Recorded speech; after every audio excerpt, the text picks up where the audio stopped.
Hello guys, welcome back sa ating YouTube channel. Ngayon, dumating na yung in-order ko galing sa Lazada. Tara, unbox natin. Share ko sa inyo kung ano to. Ano ko lang yung gunting.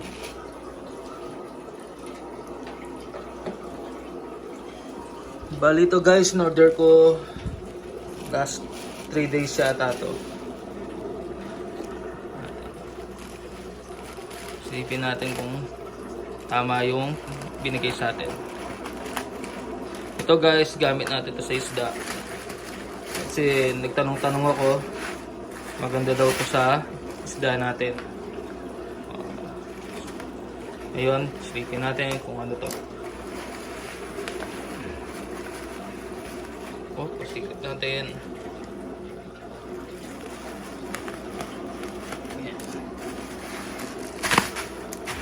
So guys, bali yung binili natin sa Lazada, mga bato, substrate para sa ating mga isda.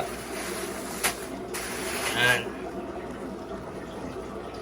Kasi nagtanong-tanong ako guys, effective daw to para ma-enhance yung coloration ng isda natin. Sabi, sige subukan natin. Disadvantage lang na mayroon substrate sa mga tangki natin guys, mahirap linisin. Pero may benefits yung mga to. So guys, yung bibigyan natin na substrate, itong nasa baba, itong nasa kabila, yung ginugroom natin ngayon, ito yung nandito. Saka mga draw out natin. Hopefully aabot dito.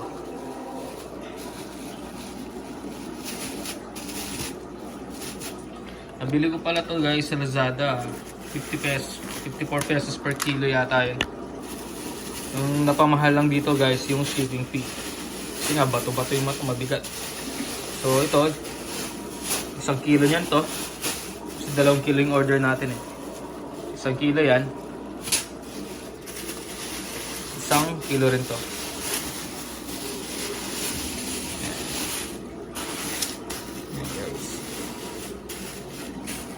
Yan yung order natin. Size pala nito guys, small to medium yata itong na-order ko. Hindi naman kakainin niya ng mga isda natin. Lalaroin nila yan guys.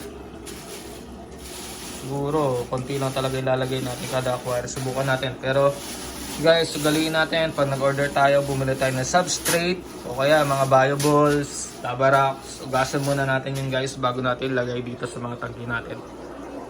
Yan o. Sobrang dumi na ng tangki natin. Hindi pa natin nalilinis. Mga luma. Tapos, kung mapapansin nyo guys, nilipat natin yung isa nating ginagawa dito. Yung ano, napaganda natin, binabalik natin sa dati. Ayun o. Baka gusto niya merong katabi guys. So, nilagay ko muna sa dyan. Para makapag-focus tayo dito. Yan. Makapag-focus tayo dyan.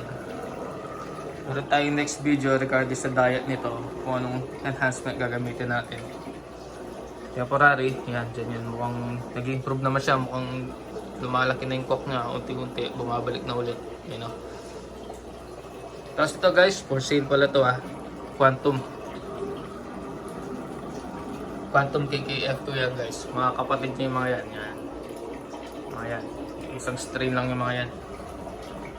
Yun guys, linisin ko muna to. Tawag pala dito is orange pebbles.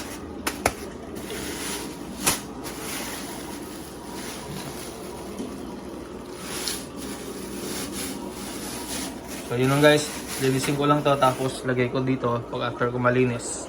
Mga siguro gagawin ko dito mga 5 banlaw hanggang luminis talaga sila. Then balikan ko kayo after ko nalagay sa mga yan, okay? Whoosh!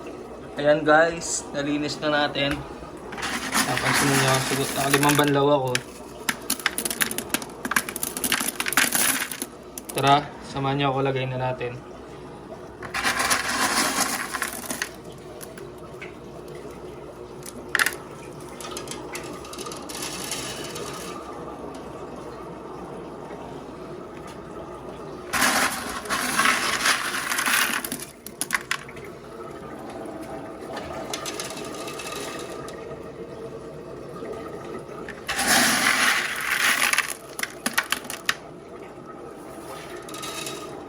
Ayan guys, okay na siguro yan. Kung hindi aabot sa mga panguna natin eh. Unahin na natin to.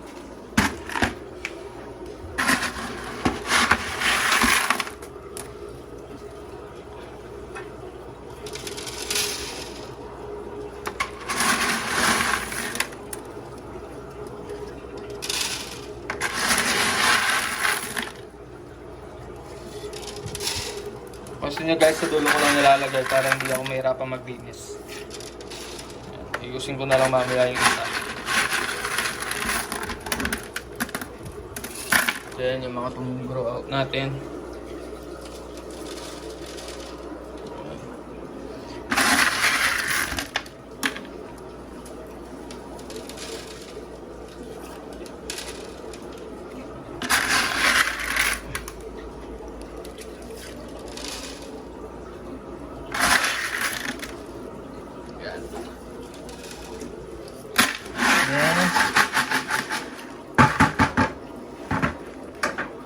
Ito naman sa baba.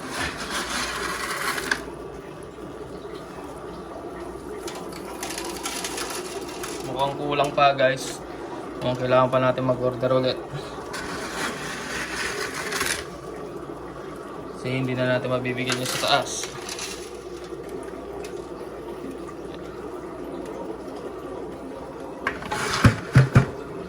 Ito na lang natitira guys sa taas, pero lagi ko na siguro sa taas to para meron din siyang pwedeng garain.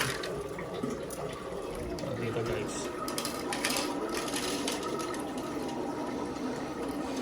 yan. So yun lang guys, tapusin ko lang yung paglilipat. Update ko kayo ulit. Hopefully magustuhan ng mga alaga natin yung substrate nila. Tingnan mo isa. Nalalaro-laro na niya guys. So.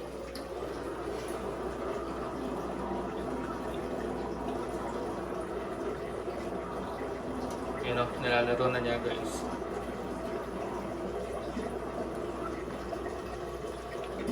Hopefully, magkaroon na sila ng improvement. Yan o. Maganda naman tignan pag may substrate guys eh. Inuulit ko, yung disadvantage lang naman ng meron substrate, mahirap linisan guys, hindi natin mapapaigop lahat ng mga poop nila. Tapos pwede pang bahayin ng mga poop nila yan guys pag hindi mo naayos. Pwede pang mag-cause ng ammonia yan, taas ng ammonia.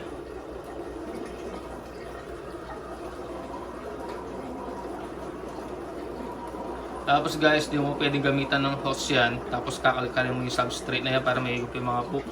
Iigupin niyo yung mga substrate na yan guys kasi maliliit. Yan yung mga disadvantage. Hopefully guys, nagkaroon kayo ng idea. Tapusin ko lang yung mga to. Ito hindi ko nabibigyan, wala na tayo eh. Ito konti lang, pero hopefully soon mabigyan natin siya. Kahit na konti lang naman. Mga siguro mga limang dakot. Mga ba to? Kasi niya guys oh. So yun lang guys, maraming salamat. Bili ko pala dyan is 55 pesos per kilo. 2 kilo binili natin. Next time bibili pa tayo ulit. Lalagyan pa natin to pati sa kabila. Bali yun lang guys, maraming salamat.